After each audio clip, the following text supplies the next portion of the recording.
Do you ever feel trapped by your life, by the economy, your job, your relationships, your past, as if you are a victim of forces beyond your control? Like you're watching your life unfold from the outside, powerless to change the script that someone else seems to have written for you? This feeling of powerlessness is the great epidemic of our age. We look at our bank accounts, our broken relationships, our unfulfilling careers, and we see prison bars. We tell ourselves that if only these external circumstances were different, then we could finally be happy, finally be successful, finally be free. We spend years, even decades, trying to rearrange the furniture of our lives, believing that the right configuration will somehow unlock our potential. But what if this entire approach is backwards? What if the very act of trying to change our circumstances while leaving ourselves unchanged is the reason we remain trapped? Most people spend their lives trying to change their circumstances, believing that is the key to changing themselves. But the great philosophical pioneer James Allen taught the exact opposite. You must first change yourself, and your circumstances will have no choice but to follow. This is not wishful thinking or New Age mysticism. This is a mathematical law of existence as reliable as gravity. Your circumstances are not a prison that confines you.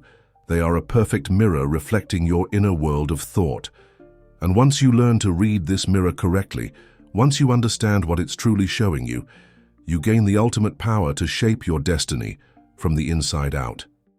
James Allen, author of the revolutionary work As a Man Thinketh, was not a theorist pontificating from an ivory tower. He was a working-class Englishman who discovered through direct experience the most profound truth of human existence. That thought is the master key to all circumstances. His insights have influenced every major self-development philosophy of the past century, yet few understand the full depth of his revelation. In this video, you will learn how to stop being a slave to your circumstances and start becoming their master. You will discover the three-step method to use even your worst problems as the very tools for your growth. You will understand why that difficult boss, that financial struggle, that relationship challenge is not happening to you but for you, serving as a precise diagnostic tool for your inner development. But there is a dangerous trap in this philosophy that leads to crippling self-blame rather than empowerment. In Part 4, I will show you how to avoid this crucial mistake that has derailed countless seekers. If you're ready to discover the hidden power within your current situation, subscribe to this channel and comment below with one circumstance you wish you could change. Let's begin your transformation. The central thesis of James Allen's philosophy can be captured in one revolutionary statement. Circumstance does not make the man, it reveals him to himself. This is not a metaphor or a poetic flourish. Allen is describing a literal mechanism of reality, as precise and predictable as any law of physics. Your outer world is a direct mathematical reflection of your inner world of thought. Every single circumstance in your life, without exception, is the crystallized form of thoughts you have harbored, nurtured, and repeated. Consider the implications of this radical claim. A man is not poor because of bad luck, unfortunate timing, or systemic oppression. According to Allen, he is poor because he harbors poor thoughts, thoughts of limitation, scarcity, unworthiness, or fear. These are not conscious affirmations, but deep habitual patterns of thinking that run like background programs in the mind. Similarly, a person is not lonely because others are unfriendly or because society is cold. They experience loneliness because they harbor thoughts of separation, unworthiness of love, or fear of intimacy. This is not a punishment system designed by a vengeful universe. Allen emphasizes that this is simply cause and effect, as neutral and impersonal as the law that makes water flow downhill. Thought is the cause, circumstance is the effect. Just as a seed contains within it the entire blueprint of the tree it will become, every thought contains within it the blueprint of the circumstance it must produce. The thought of fear produces circumstances that justify fear. The thought of abundance produces circumstances that demonstrate abundance. But here's where Allen's insight becomes truly profound. He's not suggesting that you consciously create every detail of your life through deliberate thinking. Rather, he's revealing that your unconscious, habitual thought patterns, the ones you've repeated so often they've become invisible to you, are the architects of your reality. These are the thoughts you think when you're not thinking about thinking. They are the assumptions you hold about yourself, about others, about how life works. Most people spend their entire lives trying to manipulate effects while ignoring causes. They try to increase their income without addressing their poverty consciousness. They try to find love without examining their beliefs about their own lovability. They try to achieve success while harboring deep convictions about their inevitable failure. This is like trying to change the image in a mirror by polishing the glass. The reflection will remain unchanged because its source remains unchanged. Alan's revelation is that you have been looking at life backwards. You thought circumstances created thoughts, that being poor makes you think poor thoughts, that being alone makes you feel unlovable. But the truth is exactly reversed. Your thoughts create your circumstances with the same reliability that striking a match creates fire. This is why two people can face identical external situations and have completely different experiences. One sees opportunity where another sees obstacle, not because the circumstance is different, but because the thought lens through which they view it is different. The power in this understanding is absolute. If circumstances are effects and thoughts are causes, then by changing your thoughts you must inevitably change your circumstances. Not hopefully, not probably, but must, because this is law. But this change doesn't happen through positive affirmations plastered over negative beliefs. It happens through a deep systematic transformation of your habitual thought patterns, a complete renovation of your mental architecture. This is why Alan calls thought the master weaver, both of the inner garment of character and the outer garment of circumstance. Every thought you think is a thread. Every habitual thought pattern is a weaving pattern. And your life circumstances are the finished tapestry, displaying exactly the pattern you have woven, stitch by stitch, thought by thought, over the years of your life. If you don't like the tapestry, you must change the pattern of weaving. The circumstances you face today are not random events or cruel jokes played by fate. They are precise feedback from the universe, showing you exactly what you have been thinking. Your financial situation reveals your thoughts about money and self-worth. Your relationships reveal your thoughts about love and connection. Your health reveals your thoughts about your body and vitality. Each circumstance is a report card, grading not your worth as a person, but the quality and direction of your thinking. This is simultaneously the most empowering and the most demanding philosophy you will ever encounter. Empowering because it means you are not a victim of anything external. You hold absolute power over your life through your power over your thoughts. Demanding because it means you can no longer blame anyone or anything for your situation. The economy didn't fail you. Your thoughts about lack did. Your partner didn't betray you. Your thoughts about trust and betrayal manifested that experience. Yet Alan is not suggesting that you created every specific event in your life. You didn't think car accident and manifest a collision. Rather, your general thought atmosphere, your chronic mental state, creates a certain frequency of experience. Thoughts of fear and protection attract circumstances that seem to justify fear. Thoughts of trust and openness attract circumstances that reward trust. The specific forms these circumstances take may vary, but their essential character will match your essential thought patterns. Understanding this mechanism is the first step to freedom. Once you see that your circumstances are not solid walls, but reflected images, you stop wasting energy trying to break through the mirror. Instead, you turn your attention to the only thing that matters, the quality of consciousness that is creating the reflection. This is where your true power lies, and this is where the real work begins. To fully grasp the mechanism Alan describes, consider this powerful analogy. Your circumstances are a flawless mirror, reflecting back to you with perfect accuracy the face of your own consciousness. When you look in a physical mirror and see a frown, you don't try to fix the frown by adjusting the mirror. You don't blame the mirror for showing you something unpleasant. You understand immediately that the reflection is coming from you, and if you want to see a smile, you must first smile yourself. Yet when it comes to life circumstances, most people do exactly what they would never do with a mirror. They try to change the reflection without changing what's being reflected. They attempt to manipulate the external image while leaving the internal source untouched. They polish the mirror, adjust its angle, even break it in frustration, all while maintaining the same expression that created the unwanted reflection. This is the fundamental error that keeps people trapped in cycles of suffering. The mirror of circumstance is even more precise than a physical mirror. A physical mirror only reflects your external appearance, but the mirror of life reflects your internal state, your beliefs, your fears, your expectations, your habitual thoughts. When you encounter hostility from others, you're seeing the reflection of hostility within yourself, perhaps deeply buried or cleverly disguised. When you experience lack, you're seeing the reflection of thoughts of insufficiency that you've harbored, maybe for so long that they feel like truth rather than thought. This mirror principle explains why trying harder often doesn't work. If you're frowning while trying to make the mirror smile, your increased effort only produces a more intense frown. Similarly, if you're holding thoughts of lack while trying desperately to create abundance, your desperation only reinforces the lack thought that's creating the poverty in the first place.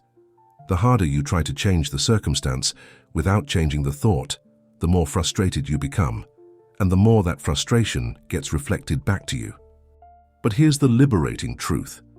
Just as you can instantly change your reflection in a physical mirror by changing your expression, you can change your life circumstances by changing your thought patterns.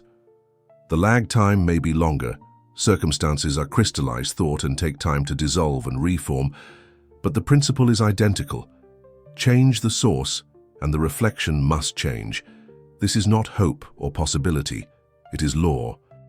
Alan offers another illuminating analogy. Your mind is a garden and your thoughts are seeds. This isn't poetry, it's precision. Every thought you think is a seed planted in the soil of consciousness. If you plant seeds of thistle and thorn, thoughts of fear, resentment, lack, and limitation, you cannot expect to harvest roses and figs. You will reap exactly what you have sown, and the harvest will match the seeds with mathematical precision. Most people plant weeds all day long, and then wonder why their garden is overrun with undesirable growth. They plant thoughts of criticism and harvest relationships full of judgment. They plant thoughts of scarcity and harvest financial struggle. They plant thoughts of disease and harvest physical ailments. Then they blame the garden, the weather, the soil, everything except the seeds they themselves selected and planted. The garden analogy reveals another crucial truth. Seeds take time to grow. The thoughts you're thinking today won't necessarily manifest as circumstances tomorrow. There's a germination period, a growing season. This is why your current circumstances reflect not what you thought yesterday, but what you've been thinking habitually for months or years. Those thoughts have had time to take root, to grow strong, to produce fruit after their kind. This time delay is actually a mercy. Imagine if every fleeting thought instantly became circumstance, chaos would reign. Instead, only thoughts that are repeatedly planted, consistently watered with attention and emotion, grow into the circumstances of your life. This means your occasional negative thoughts won't destroy you, but it also means your occasional positive thoughts won't save you. It's the habitual, chronic, repeated thoughts that shape your reality. The gardener who wants roses must do more than wish away the thorns. He must stop planting thorn seeds and start planting rose seeds. He must tend the rose seeds with care, water them with attention, protect them from the weeds of doubt and fear. And he must be patient, understanding that the thorns currently in his garden grew from seeds planted long ago and will take time to clear, just as the roses will take time to bloom. This is precise work, not wishful thinking. You must become conscious of what seeds you're planting moment by moment. That complaint is a seed. That worry is a seed. That judgment is a seed. But equally, that appreciation is a seed. That trust is a seed. That generous thought is a seed. You're planting constantly, whether conscious of it or not. The question is, are you planting the garden you want to harvest? The beautiful truth is that you can start planting different seeds right now, this very moment. You don't have to wait for permission, for the right circumstances, for enough money, for someone else to change. The power to plant new seeds, to think new thoughts, is always and entirely yours. And while the full harvest may take time, The moment you plant a new seed, you've already changed the future garden. The new reality is already in motion, growing invisibly beneath the surface, preparing to break through into manifestation. This is why Alan insists that you are not the victim of your circumstances, but their author. You wrote them with your thoughts, and you can rewrite them with new thoughts. The pen is in your hand. The seeds are in your pocket. The choice of what to plant, what to write, what to think is always yours, and in that choice lies your absolute freedom. The transformation from victim to master of circumstance requires a fundamental shift in how you approach your life. You must become what Alan calls a spiritual scientist, someone who observes the laboratory of their own experience with detached curiosity rather than emotional reactivity. This is not about becoming cold or disconnected. It's about developing the clarity to see what is really happening beneath the surface drama of your life. Think of yourself as a detective investigating the most important case of your existence. The connection between your inner world and your outer experience. Every circumstance is a clue, every pattern is evidence, every recurring situation is testimony to an inner reality you must uncover. The goal is not to judge what you find, but to understand it. Not to condemn the weed, but to discover the seed that produced it. This requires a quality of attention that most people never develop. The spiritual scientist approaches problems differently than the victim.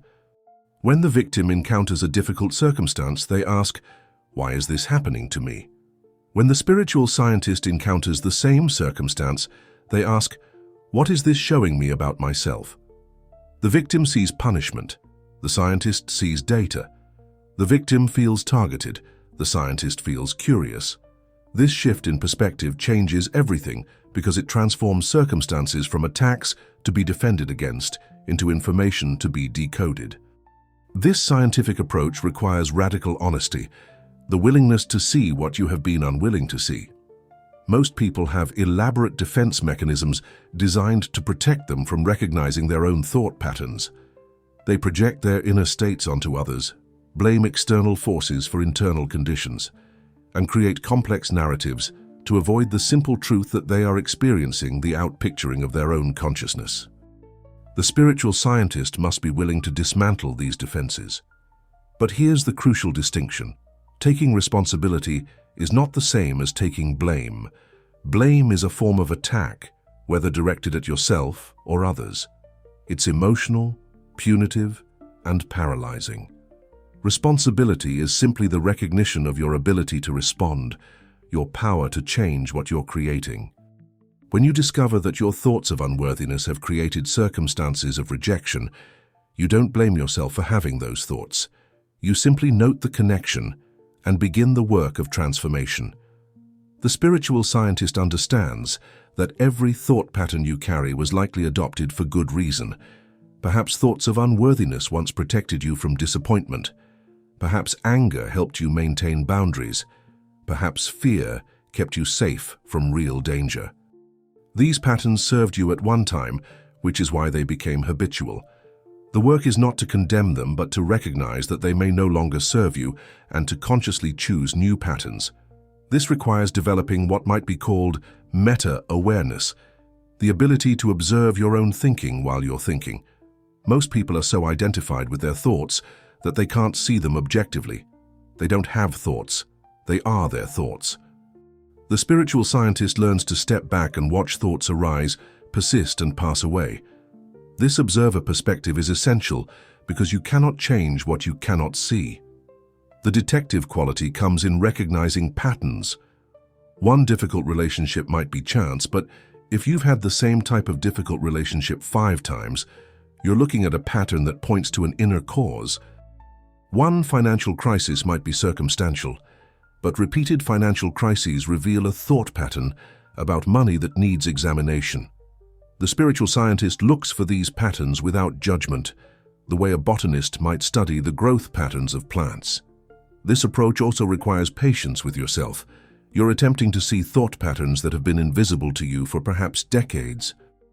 They're woven into the fabric of your identity, embedded in your automatic responses, hidden in what feels like just the way things are. Uncovering them is like archaeological work, careful, methodical, sometimes tedious, but ultimately revealing treasures of self-knowledge that can transform your entire existence. The scientific mindset also means being willing to test hypotheses. If you identify a thought pattern and work to change it, you then observe whether your circumstances shift accordingly. This is not passive waiting, but active experimentation. You're testing Allen's law in the laboratory of your own life, gathering evidence for or against the principle that thought creates circumstance. This experimental attitude keeps you engaged and curious rather than frustrated and impatient. Another essential quality is compassion for yourself and others. As you begin to see how thoughts create circumstances, you might be tempted to judge yourself harshly for the thoughts you've harbored or to judge others for theirs. But judgment is just another thought pattern that creates its own limiting circumstances. The spiritual scientist observes without condemning, understands without attacking, sees clearly without becoming bitter.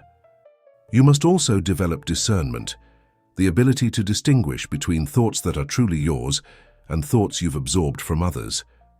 Many of your most limiting thought patterns aren't even originally yours. They're hand-me-downs from parents, teachers, society, culture. They're assumptions you absorbed before you had the capacity to question them. The spiritual scientist learns to identify these inherited thoughts and consciously decide whether to keep them or release them.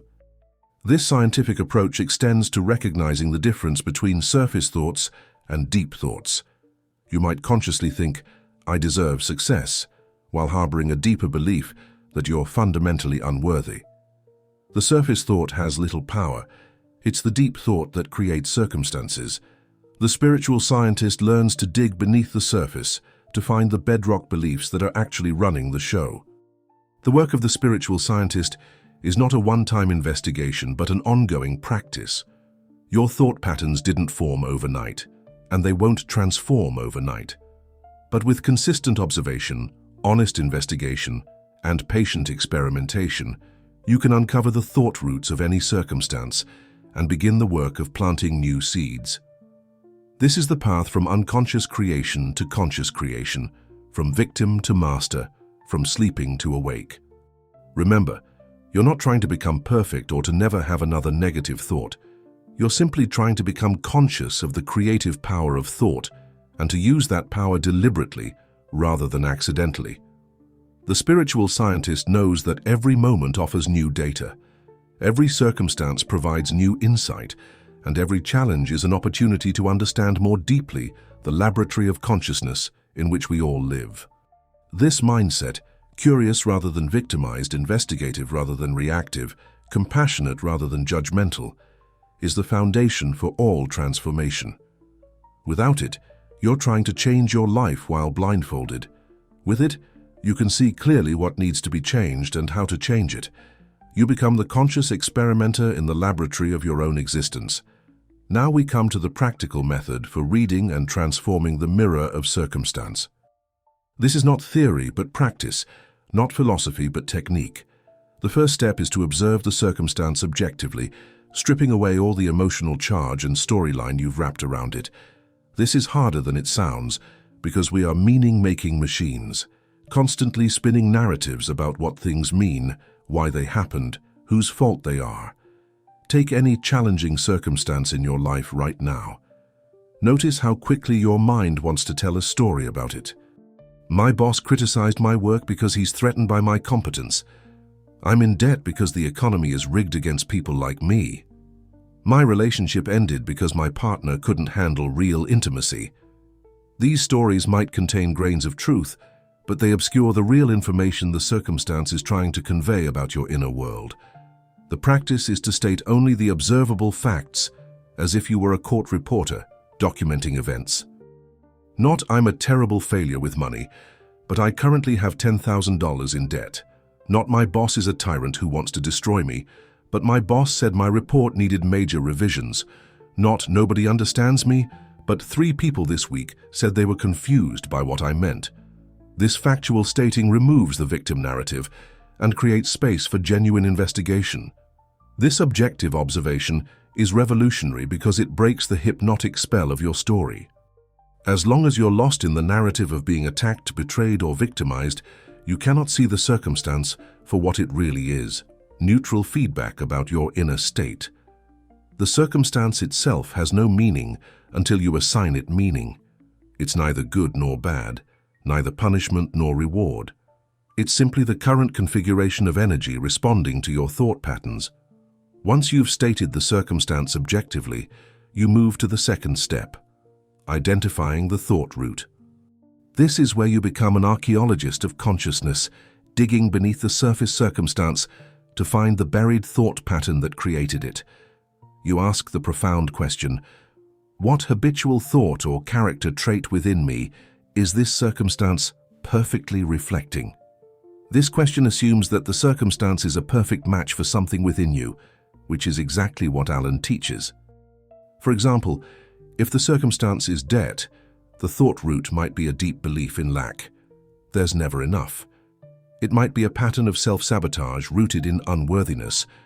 I don't deserve abundance. It might be undisciplined thinking that scatters energy instead of focusing it. The specific root will be unique to you, but there is always a root. The circumstance could not exist in your experience without a corresponding thought pattern to support it. If the circumstance is a critical boss, the thought root might be a chronic need for external validation. I'm only valuable if others approve of me. It might be a pattern of self-criticism that attracts criticism from others. Nothing I do is ever good enough. It might be a fear of authority that creates tension in hierarchical relationships. Again, the specific root must be discovered through honest self-examination, but it's always there to be found.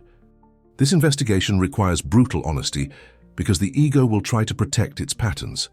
It will offer you surface explanations that preserve your self-image while hiding the real root. I'm in debt because I'm generous. Sounds better than I'm in debt because I use spending to avoid feeling empty. My boss criticizes me because he's insecure feels better than I invite criticism because I believe I deserve it. You must be willing to look past the ego's cover stories. The key is to look for patterns, not isolated incidents. If you've had multiple critical bosses, the pattern points to something within you that this dynamic is reflecting. If you repeatedly experience financial lack regardless of how much you earn, there's a thought pattern about money that needs examination. If relationships consistently end the same way, you're looking at an inner template that keeps recreating the same outer experience. Sometimes the thought root is the opposite of what you'd expect. Someone who experiences constant chaos might discover their root is not chaotic thinking, but rigid control that invites chaos to break it open. Someone who experiences abandonment might find their root is not fear of abandonment, but a deep belief that they must be alone to be safe, which unconsciously pushes others away. The investigation must be thorough and honest. The third step is where transformation begins: uproot and replant. Once you've identified the thought root creating your unwanted circumstance, you must consciously and deliberately cultivate its opposite. This is not about affirmations or positive thinking, layered on top of negative beliefs. This is about actually changing the fundamental thought pattern at its root, replacing fear with faith, lack with abundance, criticism with appreciation. If the root is fear, you don't just think I'm not afraid. You actively practice thoughts of safety, security, and trust. You look for evidence that you're supported. You remember times you were protected. You consciously choose thoughts that reinforce faith rather than fear. This is active mental work, like replacing one habit with another. Every time the fear thought arises, you consciously choose the faith thought instead. If the root is unworthiness, you practice thoughts of inherent value. Not I'll be worthy when I achieve X, but I am worthy by virtue of existing. You look for evidence of your worth that has nothing to do with achievement. You practice receiving compliments instead of deflecting them. You consciously choose thoughts that affirm your fundamental deservingness. This is daily, moment-by-moment practice. This replanting work is not instant. You're attempting to replace thought patterns that might be decades old with new patterns that feel foreign and uncomfortable. The old patterns have carved deep grooves in your consciousness. They're the path of least resistance for your mental energy. Creating new patterns is like carving new channels for a river. It takes sustained effort and time, but eventually, the water finds the new path and flows naturally. The crucial understanding is that you're not fighting against the old thought pattern that only gives it more energy. You're simply withdrawing your attention from it and giving that attention to the new pattern instead. It's like tending a garden. You don't fight the weeds, you simply stop watering them and start watering the flowers. Without your attention and energy, the old pattern gradually weakens and dies. As you do this inner work, you must understand that the outer circumstance will lag behind the inner change. The circumstance is crystallized thought, thought that has already manifested into form. It takes time for it to dissolve and reform according to your new thought pattern. This is where most people give up. They change their thinking for a week, see no change in their circumstances, and conclude it doesn't work. But Alan teaches that this lag time is part of the law. Just as a ship takes time to change direction after the rudder is turned, circumstances take time to reflect new thought patterns. The key is to persist in the new thought pattern regardless of what the circumstances are currently showing. You must have faith in the law, trusting that as you maintain the new inner state, the outer must eventually conform to it. This is the post-technique understanding. You are not trying to change the circumstance directly. You are changing yourself, and the circumstance will adjust to match the new you. This is a completely different approach from trying to manipulate external conditions. You're working with cause rather than effect, source rather than symptom, root rather than fruit. Now we must address the shadow side of this powerful philosophy, the ways it can be catastrophically misunderstood and misapplied. The most dangerous trap, the one that has destroyed countless seekers, is the confusion between responsibility and blame. This is the hook reveal I promised you. The very philosophy that should liberate you can become a prison of self-torture if you don't understand this critical distinction. Responsibility is recognizing your creative power. My thoughts contributed to creating this circumstance, therefore my thoughts can contribute to changing it. This is empowering, forward-looking and solution-focused. Blame is self-attack. I created this terrible situation because I'm a bad person with bad thoughts. This is disempowering, backward-looking and problem-focused. One leads to transformation, the other leads to paralysis. One is medicine, the other is poison. When someone first discovers Alan's teaching that thoughts create circumstances, they often experience a moment of horror. They look at their difficult life situations, their loneliness, their poverty, their illness, and think, I did this to myself. I'm responsible for all this suffering. Then comes the crushing weight of self-blame. What kind of person am I to have created such misery? I must be fundamentally broken to have thought such thoughts. This self-blame creates a vicious cycle. The person now has the original negative thought pattern, plus a new layer of self-attacking thoughts about having negative thoughts. They're not just afraid, they're ashamed of being afraid. They're not just experiencing lack, they're condemning themselves for the thoughts that created lack. This doubles the negative thought load and accelerates the creation of negative circumstances. The cure becomes worse than the disease. The truth is that taking responsibility should feel like picking up a powerful tool, not like being crushed by a boulder. When you recognize that your thoughts have creative power, you're recognizing your capacity to create something different. You're not bad for having created difficulties, you're powerful for being able to create at all. The same power that created problems can create solutions. The same mind that thought limitation can think expansion. Remember too that most of your limiting thought patterns were adopted unconsciously, often in childhood, as strategies for survival or belonging. The child who learned to think I'm not good enough might have been trying to avoid disappointment or to fit into a family system. The person who thinks money is evil might have absorbed this from well-meaning parents who were themselves struggling. These patterns were not chosen consciously, and recognizing them is not cause for self-condemnation. The second major mistake is what I call circumstantial impatience, expecting immediate external change from new thinking. People read Alan, get inspired, think positive thoughts for 3 days, and then become frustrated when their bank account hasn't changed. They conclude either that the philosophy is false or that they're doing it wrong. Neither is necessarily true. They simply don't understand the time factor in the equation. Alan makes clear that circumstances are the result of habitual, long-held thought patterns. If you've been thinking thoughts of poverty for 20 years, those thoughts have had 2 decades to crystallize into form, to build momentum, to create complex webs of circumstance. 3 days or even 3 months of abundance thinking cannot instantly dissolve what 20 years created. It's like expecting to reverse 20 years of poor diet with 3 days of healthy eating. The crystallization metaphor is precise. Thoughts are like water that over time and repetition freezes into the ice of circumstance. Ice doesn't melt instantly when the temperature changes. It takes sustained warmth to transform it back to water. Similarly, crystallized thought patterns take sustained new thinking to dissolve and reform. Impatience with this process is like turning up the heat for 5 minutes, seeing the ice hasn't melted, and concluding that heat doesn't melt ice. This impatience is particularly dangerous because it leads to forcing, and forcing creates resistance. When you try to push circumstances to change faster than they naturally can, you create tension and frustration.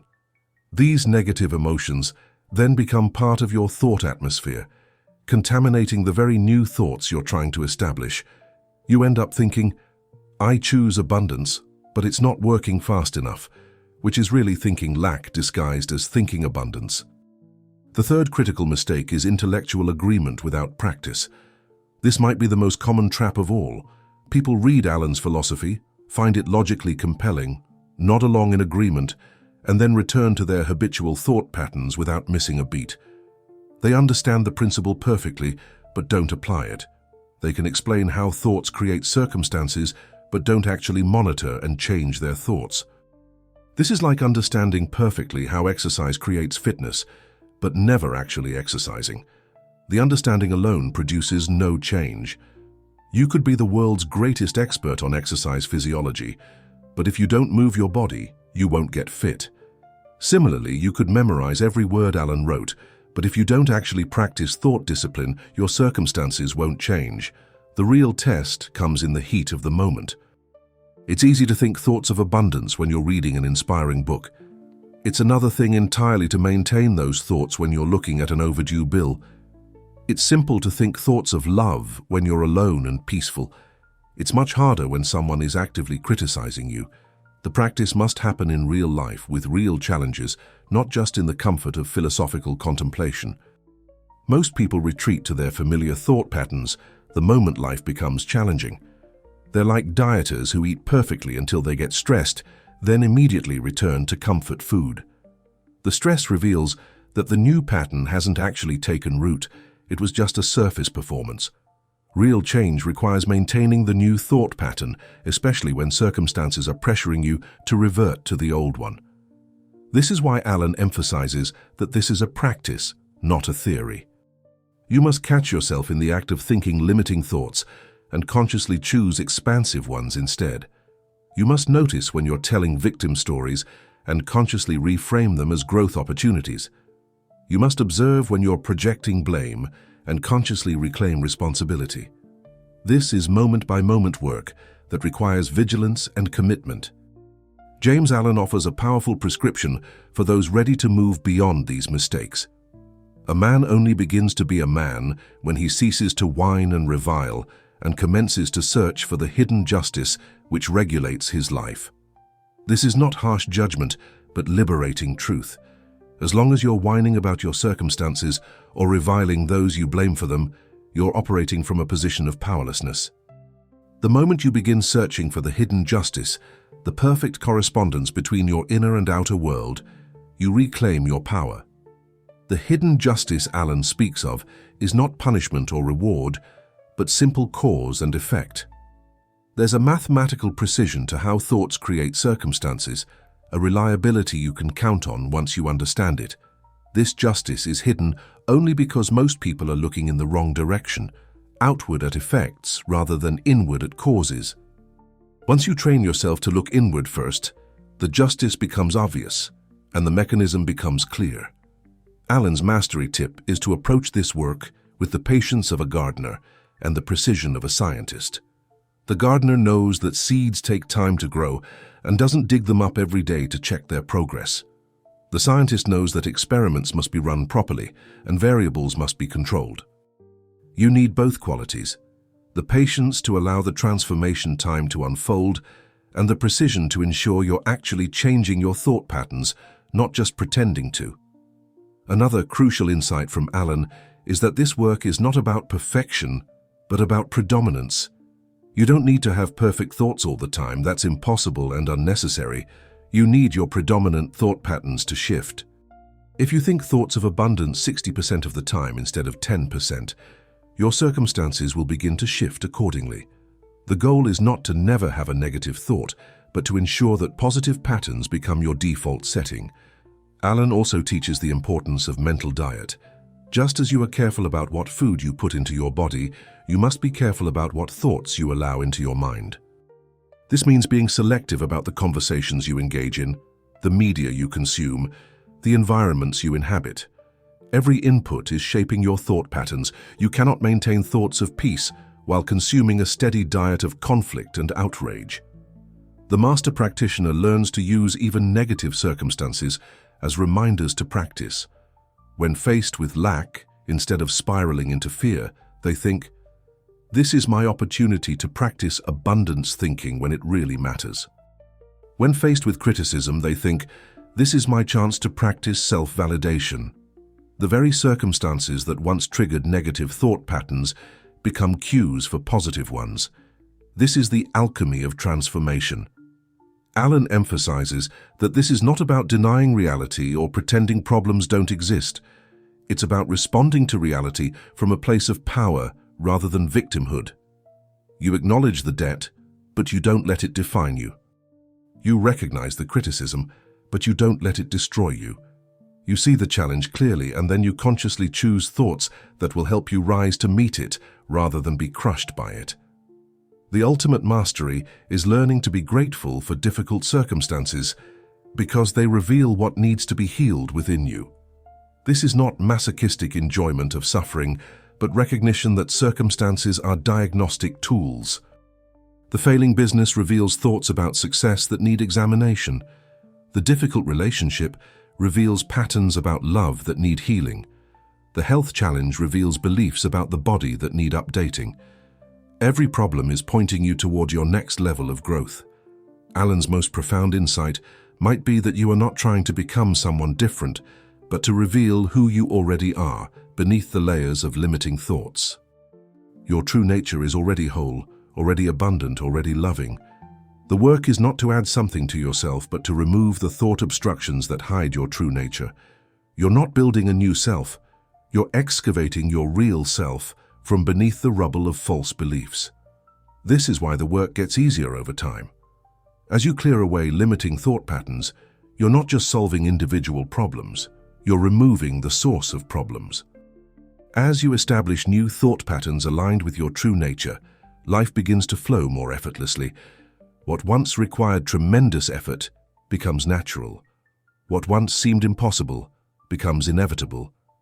The profound wisdom Alan articulated over a century ago has been validated and expanded by modern science in ways he could never have imagined. Cognitive behavioral therapy, the gold standard in contemporary psychotherapy, is founded on the exact principle Alan taught. It's not our circumstances, but our thoughts about our circumstances that determine our emotional experience and behavioral responses. CBT therapists help clients identify and change dysfunctional thought patterns, knowing that when thoughts change, feelings and behaviors follow. The CBT model maps perfectly onto Alan's framework. What CBT calls cognitive distortions, catastrophizing, all-or-nothing thinking, personalization, are precisely the thought patterns Alan identified as creating negative circumstances. What CBT calls cognitive restructuring, consciously replacing distorted thoughts with balanced ones, is exactly the practice Alan prescribed. Modern psychology has simply systematized and clinically validated what Alan understood intuitively. But the validation goes deeper than therapeutic models. Neuroscience has revealed the mechanism by which thoughts literally reshape the brain. Neuroplasticity, the brain's ability to reorganize itself by forming new neural connections, means that repeatedly thinking new thoughts physically rewires your neural pathways. When Alan said thoughts create circumstances, he was speaking metaphysically. Now we know he was also speaking neurologically. Your habitual thoughts carve neural highways that determine how you perceive and respond to reality. Every time you think a thought, you strengthen the neural pathway associated with that thought. Think it repeatedly, and that pathway becomes a superhighway, the path of least resistance for your mental energy. This is why old thought patterns feel so automatic, and new ones require such effort. You're not just changing ideas, you're literally rebuilding your brain's architecture. The thought patterns that create your circumstances are embedded in your neural structure. This explains why the time lag Alan described is necessary. You're not just changing surface thoughts, you're reconstructing the physical substrate of consciousness. It takes approximately 66 days of consistent practice to establish a new neural pathway strong enough to compete with old ones. This is why Alan's emphasis on persistence is so crucial. You're not waiting for magic, you're allowing biology to do its work. The neuroscience of attention further validates Alan's approach. Whatever you focus on, your brain amplifies. This is the function of the reticular activating system, RAS, the part of your brain that filters the massive amount of information available to you in each moment. When you consistently think thoughts of lack, your RAS highlights evidence of lack and filters out evidence of abundance. Change your predominant thoughts, and your RAS literally changes what you notice in your world. This creates what scientists call a confirmation bias loop. Your thoughts determine what you notice. What you notice reinforces your thoughts, and the cycle continues. This is why two people can experience the same external situation and have completely different experiences. Their RAS is filtering reality according to their predominant thought patterns. Alan's mirror metaphor is neurologically accurate. You see what you're programmed to see. Modern research on the placebo effect provides another stunning validation. The placebo effect demonstrates that belief alone can create physical changes in the body. Patients who believe they're receiving medicine often heal even when given sugar pills. This isn't just psychological. It's the mind creating physical circumstances through the power of thought. Alan's claim that thoughts create circumstances is literally demonstrated every time a placebo works. The field of psychoneuroimmunology has shown that thoughts directly impact immune function. Stress thoughts suppress immunity. Peaceful thoughts enhance it. Thoughts of isolation increase inflammation. Thoughts of connection reduce it. Your thoughts are not just creating your psychological circumstances, they're creating your biological circumstances. The body is literally conforming to the mind's instructions, just as Alan taught. Epigenetics has revealed an even more profound truth. Your thoughts can influence which genes are expressed. You're not just stuck with your genetic inheritance. Your thought patterns help determine which genetic potentials become realities. Thoughts of stress activate genes associated with inflammation and disease. Thoughts of well-being activate genes associated with health and vitality. You're literally thinking your way into different biological expressions. The HeartMath Institute has demonstrated that different thought-emotional states create different patterns of heart rhythm variability, which in turn influences brain function and decision-making. When you maintain thoughts of appreciation and compassion, your heart rhythms become coherent, your brain functions optimally, and you make better decisions. These better decisions create better circumstances. The mechanism Alan intuited is measurable and reproducible. Social psychology has revealed the interpersonal dimension of thought-created circumstances. The Pygmalion effect shows that our expectations of others influence their behavior toward us. If you think people are trustworthy, you behave in ways that elicit trustworthiness. If you think people are hostile, you behave in ways that elicit hostility. Your thoughts about others literally help create their behavior toward you, which becomes your circumstantial reality. Mirror neurons in the brain explain another mechanism. These neurons fire both when you perform an action and when you observe others performing that action. This means your internal state is constantly broadcasting to others at a neurological level, and they're unconsciously responding to what you're broadcasting. Your thought patterns create an energetic field that others respond to, helping create the interpersonal circumstances you experience.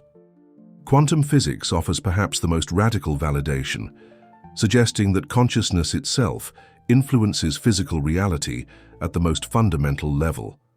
The observer effect demonstrates that the act of observation influences what is observed. While the implications for daily life are debated, the principle aligns with Alan's teaching.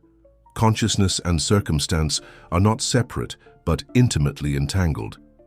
The science of happiness has shown that external circumstances account for only about 10% of our happiness levels, while our thought patterns and chosen activities account for about 50%.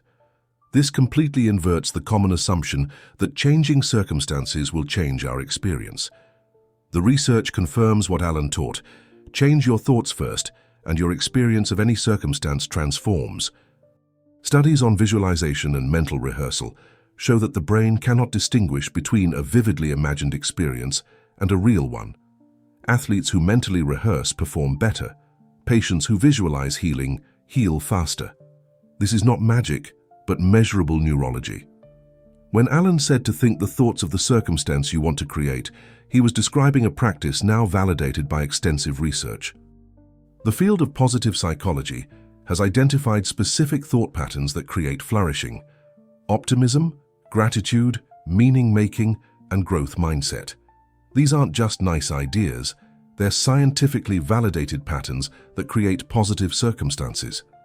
Optimists literally experience better life outcomes, not because life treats them better, but because their thought patterns create different responses to whatever life brings. The ultimate validation of Alan's philosophy comes not from laboratory studies but from lived experience. Viktor Frankl, the psychiatrist and Holocaust survivor, provides perhaps the most powerful example.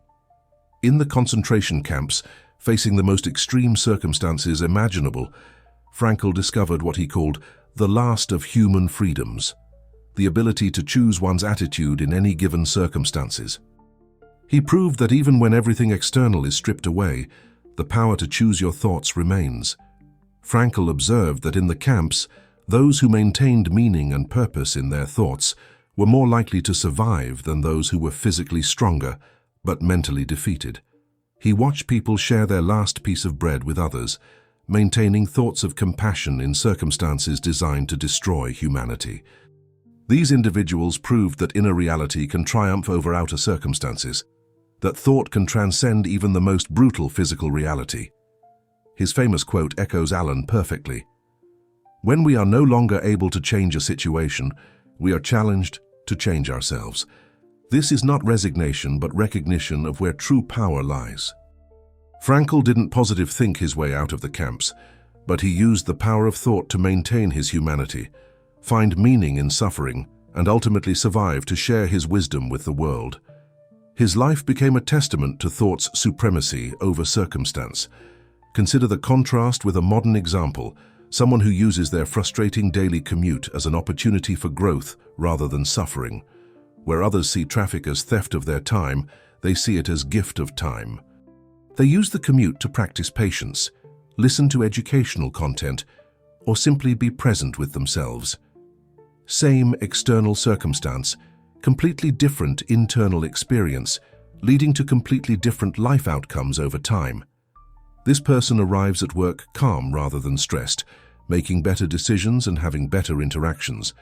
They arrive home peaceful rather than agitated, creating better family dynamics. Over months and years, this thought choice about a simple daily circumstance creates ripples that transform their entire life. The commute hasn't changed, but by changing their thoughts about it, they've changed its impact on everything else.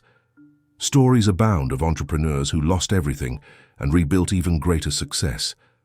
What separates those who recover from those who don't? Not external resources, but internal thought patterns. Those who see failure as feedback rather than verdict, who maintain thoughts of capability despite evidence of failure, who think, "I can learn from this," rather than, "I'm ruined." These people create new circumstances that match their persistent thoughts of possibility. There's the single parent who refuses to think thoughts of limitation despite financial constraints. who maintains thoughts of abundance and possibility, and watches as opportunities seem to appear from nowhere. The unexpected raise, the scholarship for their child, the connection that leads to a better job. Skeptics call it luck, but it's the inevitable outworking of sustained thought patterns that refuse to accept limitation as permanent. Consider the person diagnosed with a serious illness who refuses to accept the diagnosis as a death sentence. They maintain thoughts of healing and vitality, and their body responds with better outcomes than medical predictions suggested. This isn't denial of medical reality, but recognition that thoughts influence biological processes. Their thought patterns become part of their treatment, creating circumstances of healing that seemed impossible. The recovering addict provides another powerful example. Addiction is often maintained by thought patterns of powerlessness, unworthiness, and escape. Recovery requires not just stopping the substance, but changing the thoughts that drove the behavior. Those who successfully maintain sobriety are those who persistently practice new thought patterns, who catch themselves thinking addiction thoughts and consciously choose recovery thoughts instead. Watch successful athletes before a competition. They're not just physically preparing, they're mentally creating the circumstance of victory. They visualize success, maintain thoughts of capability, refuse to entertain thoughts of failure. This mental preparation often makes the difference between victory and defeat. The circumstance of winning is first created in thought, then manifested in physical reality. Teachers who maintain thoughts of capability about struggling students often witness remarkable transformations. Their thoughts create expectations that influence their behavior, which influences the student's self-concept, which influences the student's performance.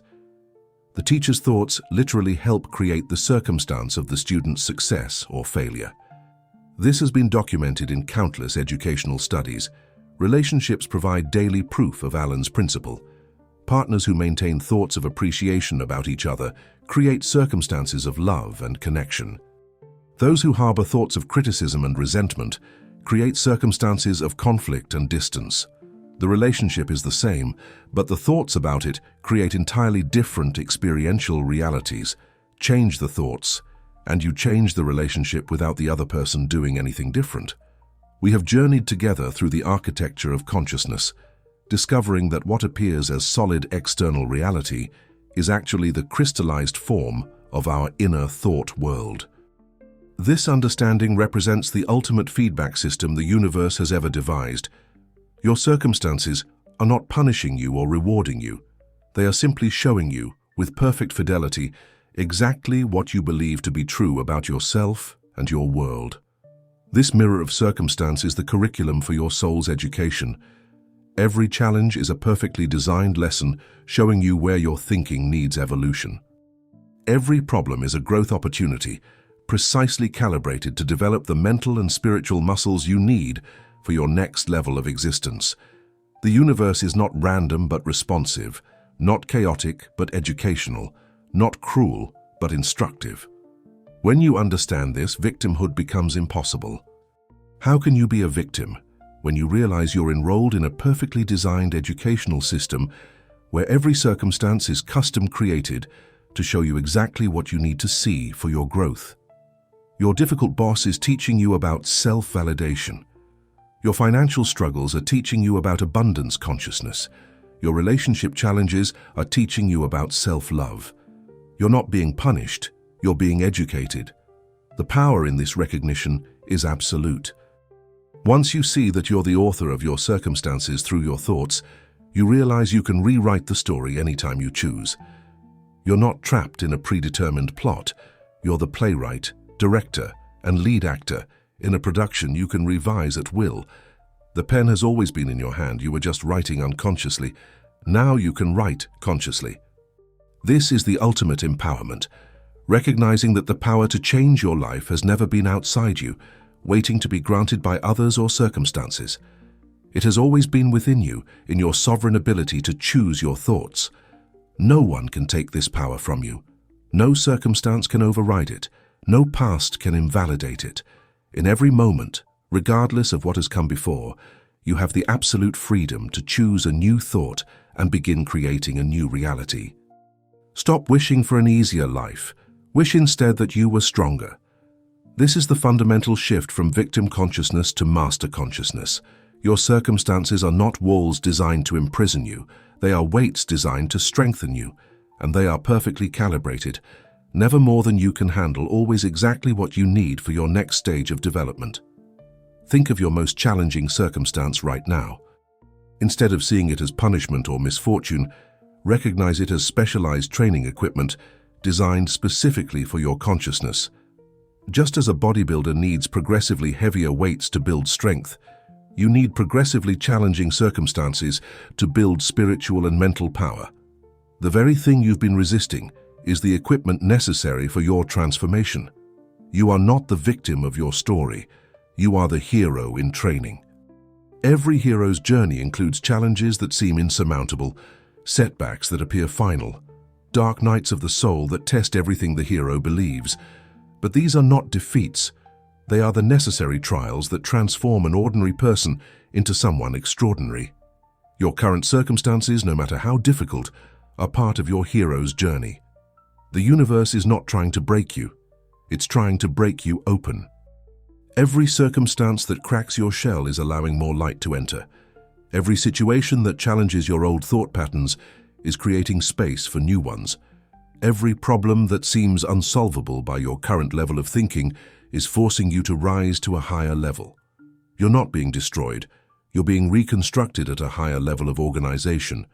This is why gratitude for difficult circumstances is not masochistic, but wise. You're not grateful for suffering itself, but for the growth it catalyzes. You're not celebrating problems, but recognizing them as the resistance necessary for strength to develop. Without resistance, there is no growth. Without challenges, there is no evolution. Without problems to solve, consciousness itself would stagnate. Your circumstances are perfectly designed to forge the exact spiritual muscles you need for your unique path.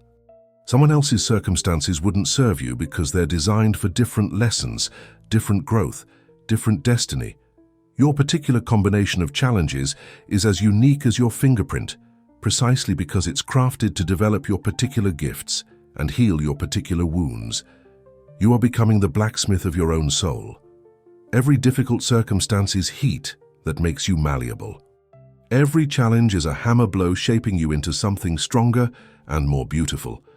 Every setback is tempering that increases your resilience.